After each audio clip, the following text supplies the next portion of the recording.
So ayun mga kalapatids, ito na nga pala yung finish ng ating loft renovation mga kalapatids. So bali ito nga pala yung extension natin na so yan, kumaho mamaya kalbayo.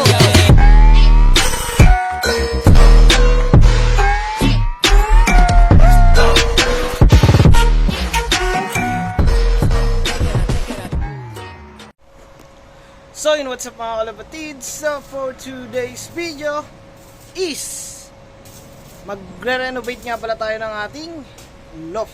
So bali kailangan natin pagandahin yung ating loft dahil dito tayo kumikita kay sa mga pagkakalapate natin, kaya kahit papaano bigyan natin ng magandang tahanan ang ating ibon mga kalapatids.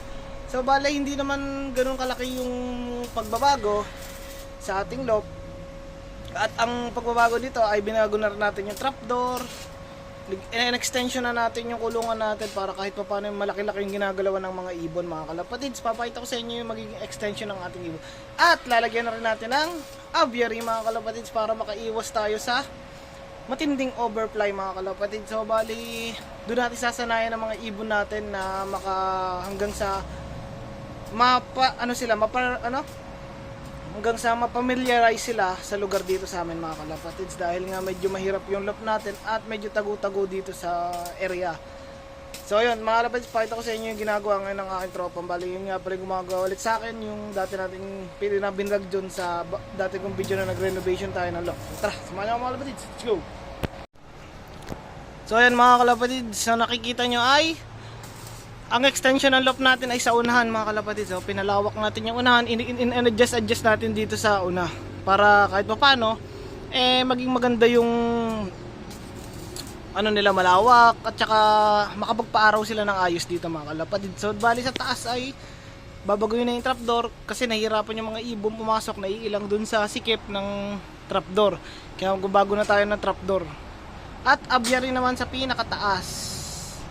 Bali magiging lang niya, may open, may close and open yung kanyang aviary para dun sila lalanding mga kalapatids pag pauwian na mga kalapatids. Yan mga kalapatids, yung tropa natin nagagawa. Ayan mga kalapatids, so 50 pesos lang yan per day.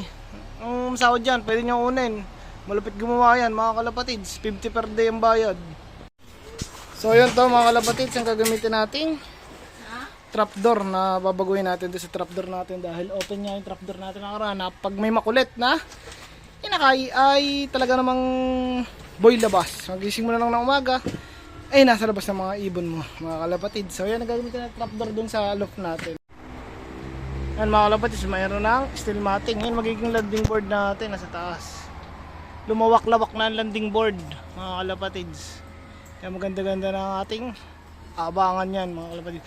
So sana masanay si Lady Sakura. Bali hindi natin idinulo talaga yung pag idinulo na kasi natin yung ipot, maiipon dito mga kalapatids sa baba. Kaya yan mga kalapatids, yung tropa natin nagawa 50 pesos lang yan per day. Hahero nyo na. Yun mga kalapatids, day 2 ng ating gawaan. Yan, may harapan na. Kabit na lang ang trapdoor, tsaka itong release door na to dito, release door mga kalapatids. Nalagyan lang ng brace sa gitna para lagayan natin ng ilaw mga kalapatids, para pag sisilip tayo sa gabi nakikita ng mga ibon, kahit pa paano makapagpailaw tayo sa gabi. Yan o, kapit na to mga kalapatids, matapos ang ating loft renovation. So yun mga kalapatids, meron na tayong trapdoor. Okay na, bago na yung trapdoor natin. Okay, ito yung nagiging landing board, mas malaki na landing board na ibon natin. Magkaka-aviary pa tayo dito. So saraduhan na ito mga kalapatids hanggang doon, kalahati ng bubong. Okay na mga kalapatids, lapit na matapos to. Yun mga kalapatids, ito yung magiging aviary natin mga kalapatids. Yan, yung nakalaki magiging aviary natin yun mga kalapatids. Ayos na mga kalapatids, kakabit na lang yan doon sa taas ng tropa natin. Ayos, lapit na mga kalapatids, tapos na mamaya. So ayun mga kalapatids, ito na nga pala yung finish ng ating loft renovation mga kalapatids. So bali ito nga pala yung extension natin na loft sa atin mga kalapatids. So bali are, Yan, meron na rin tayo dito na yung release point, release door natin eh. Dito na release door natin mga kalapatids. Hindi na tayo sa taas dati, may ano pa, may box pa. Tapos ito yung plastic matting mga kalapatids, yan yung in-extend nating kulungan para medyo malawak-lawak yung mga ibon natin mga kalapatids. So bali naglagay na rin tayo ng aviary mga kalapatids. Ayan, aviary. Ayan, dito nilagay ng landing board natin. Ito yung ating nilagyan na rin natin dito sa loob para pagpasok dito wala nang kawala mga kalapatids. Ito yung pasukan niya, meron na rin tong plastic matting. Binago na rin natin yung trapdoor natin, ganito na mga kalapatids.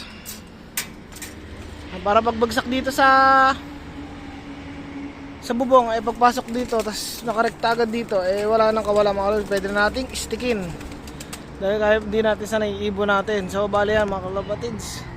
Mas maganda sana mga kalapatids kung lagpas sa bubong para talagang diretso na, kaso tataas yung pagbababa nila lalo nang maiilang, kaya ganito lang kababa yung ginawa natin mga kalapatids. Ano, safe na safe ang mga ibon natin, masayang masaya. Yan ang ating bagong loft renovation.